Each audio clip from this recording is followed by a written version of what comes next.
آنستي سادة، استعدوا للقاء أشجع حيوان في البرية، ملك الحوارات وملك الشجاعة والراس الكبيرة لأي مشكلة في الغابة، اللي يدخل معاك أي خناقة ضد أي حد من غير ما يفكر لحظة، مش فارق معاه مين اللي قدامه ولا حتى ابن مين. رحبوا معايا بأسطورة الشجعان غورير العسل. سنة 2007 بعد دخول الجيش البريطاني للبصرة في العراق، بيلاحظوا سكان المدينة إن في حيوان تم إطلاقه وبيعتقدوا إنه آكل للحوم البشر. في وقتها بيحصل حالة ذعر في المدينة، واتهموا الجيش البريطاني إن هو اللي أطلق الحيوان ده. بس بعد فترة قليلة بيطلع المتحدث الرسمي باسم الجيش البريطاني وقال إن هم ملهمش أي علاقة بالحيوان المفترس ده. طبعا زاد التوتر عند أهل البصرة لأنهم مش عارفين إيه هو الحيوان ده ولا حتى جاي منين، لغاية ما بيظهر الدكتور مشتاق عبد الهادي، وده دكتور بيطري، وأكد فعلا إن الجيش البريطاني ملوش أي علاقة بالقصص اللي بتدور، بس في شخص واحد هو اللي هيحل القصة دي وهو اللي هيجيب النهاية، وهو أحد المزارعين اللي موجودين في المدينة. وفي يوم من الأيام بيسمع صوت صراخ عالي جاي من المزرعة، ولما ركز شوية مع الصوت عرف إن مراته هي اللي بتصوت، وبسرعة بياخد بندقية الصيد بتاعته علشان يشوف إيه هي الحكاية. وهناك شاف مراته بتتعرض لهجوم من حيوان، ولما حب يوصفه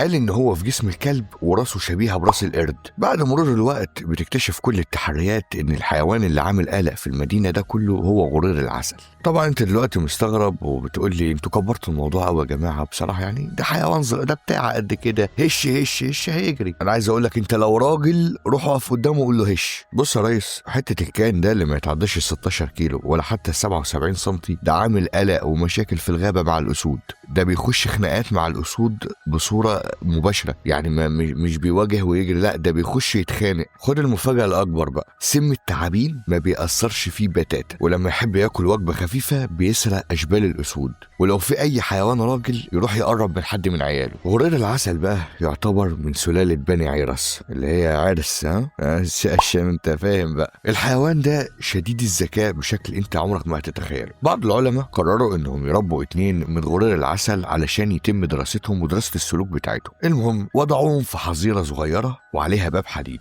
الغريبه ان غورير العسل كان بيراقب دخول وخروج العلماء من الباب وطريقتهم في فتح الباب. بعدها بيتفاجئوا العلماء ان غورير العسل بيفتح الباب عن طريق القفل بنفس الطريقه بالظبط، ولما عرف يفتح الباب قدر انه يهرب، ولكن هم مسكوه من قفاه ورجعوه مره كمان، وبعدها قرروا ان هم يحبسوه في مكان اصعب شويه من المكان اللي قبليه. وبرضه بعد مراقبته فتره قدر يحاول ان هو يجمع كل الاخشاب اللي في المكان ويتعلى بيها علشان يقدر ينط من فوق السور. ولما شالوا الاخشاب دي بدا يفكر في فكره تانية خالص، وراح يجيب الحجاره ويبدا يرصرصهم حوالين السور ويتعلى عليهم علشان ينط من عليه. يعني كميه ذكاء غير طبيعيه بالنسبه لحجمه وبالنسبه لنوع الحيوان ده. في الحقيقه غورير العسل مش كائن عادي، هو بيتمتع باسلحه كتيره جدا. عندك مثلا على سبيل المثال الجلد، سماكه الجلد بتاعه بيوصل حوالي 6 مللي، وبسبب شده سماكه الجلد ده معظم الحيوانات المفترسه بتتجنب انها تفترسه، وده بسبب شده سماكه الجلد، وده يخلي الحيوان المفترس مش قادر ان هو يفترسه من اول مره او ان هو يسبب له جروح عميقه من اول مره. وطبعا غورير العسل مش هيسكت لانه كمان هيدافع عن نفسه، وغالبا هيسبب اصابه كبيره جدا للمفترسين اللي جايين يفترسوه. وفي قانون الغابه على الرغم من صعوبه توفر الاكل وان الاكل شيء ضروري، يتجنبوا تماما الاصابه، ده لانها هتعيقهم في عمليات الصيد. في مشهد غريب وعجيب لغورير العسل وهو بيواجه اناكوندا. الاناكوندا دي عباره عن ثعبان ضخم جدا، طريقتها في الصيد عجيبه اكتر، بتصطاد من غير سم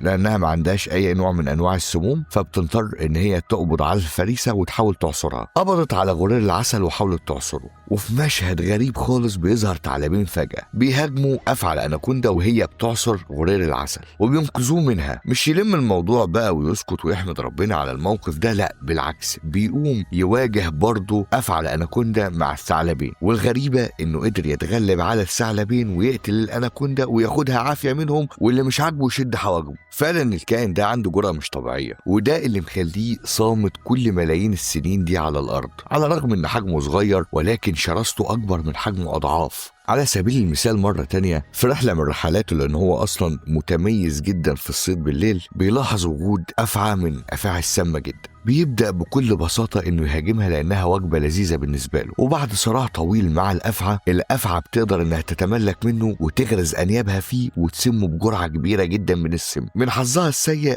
هو قدر إن هو يخلص عليها وبدأ ياكل ويتلذذ بالوجبة الدسمة دي. أثناء ما هو بياكل مفعول السم بيمشي في الدم. اللي بيحصل فجأة هنا إن هو بيغمى عليه وبينام جنب التعبان 5 ساعات بعد ما أكل نصه تقريبا. لكن بعد ال5 ساعات الغريبة إنه فاق وقام يكمل أكل تاني يخرب بيته. طبعا عشان نفهم غرير العسل كويس لازم نرجع للماضي حبتين. زي ما قلنا إن غرير العسل من فصيلة العرسة، وأول ظهور ليه كان في العصر البيلوسيني اللي عدى عليه حوالي 7 مليون سنة. ومن الفترة دي بدأ غرير العسل يتطور لغاية ما بيوصل للشكل اللي احنا بنشوفه بيه حاليا، والقدرات اللي بيمتلكها من الذكاء ومن الأسلحة ومن الدفاع القوي عن السموم اللي بتواجهه من الحيوانات السامة، وقدرته على تكوين مناعة عالية جدا من سموم الأفاعي والعقارب. المفاجأة هنا إن السبب الرئيسي في اكتساب غرير العسل كل المهارات دي هي طريقة تربية الأم ليه. حد يقول إزاي؟ الأم من يوم ما بتولد غرير العسل بتهتم بيه بشكل كبير جدا. على سبيل المثال لما بتحب تقدم له وجبات خفيفة ياكلها بتقدم له شوية خلطبيطة كده عبارة عن شوية عقارب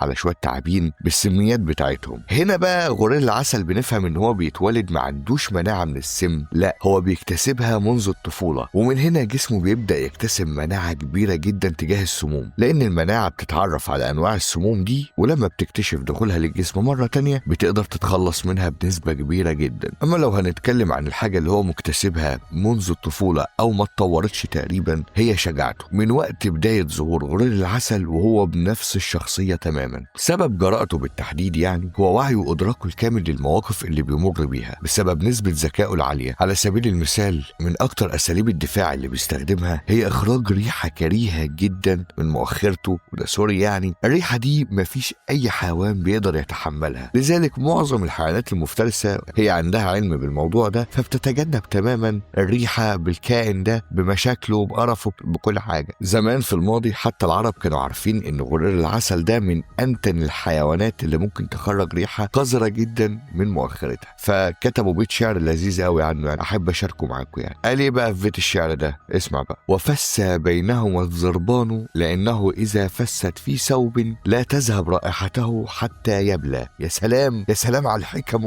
قول يا سيدي. المهم يعني بعيد عن كل الكلام اللي مليان روائح كريهة ده، القصة هنا إن أي حيوان مفترس هيقرب منه هيديله واحدة هتدمر عنده الجيوب الأنفية مش هتشتغل تاني يعني. عشان كده تلاقي معظم الحيوانات ما بتحبش تتكلم مع غرير العسل كتير لأنه راجل ريحته وحشة. كل الإمكانيات اللي أنت بتسمع فيها عن غرير العسل دي مخليها شجاع ومتمكن، ده غير ثقته بنفسه الكبيرة. يعني على سبيل المثال لو هو معدي كده الصبح بدري رايح يصطاد وشاف مجموعة من الأسود هتلاقيه لف ناحيتهم وفتح صدره عليهم ومش فارقة معاه أي حاجة. طبعا ده غير إن هو ريحته معفنة إلا وإنه حرامي. في العادي دايما بيحاول يسرق أشبال الأسود لسببين: السبب الأول إنهم وجبة خفيفة ومش هتكلفه كتير يعني، ولا مناهدة ولا صراعات ولا أيا كان. تاني حاجة إن هو بيقضي على سلالة الأسود علشان يوفر أكبر مساحة للصيد لنفسه في المنطقة، ودي استراتيجية معروفة جدا ما بين الحيوانات. عامة عزيزي وعزيزتي المشاهدين الحلقة كده انتهت مع غرير العسل. أتمنى يا رب إنها تكون عجبتكم، ولو كانت عجبتكم ويعني ولو ما عجبتكمش إن شاء الله تعجبكم يعني ممكن تدوس على اللايك والشير والسبسكرايب، واشوفكم الحلقة الجاية. سلام.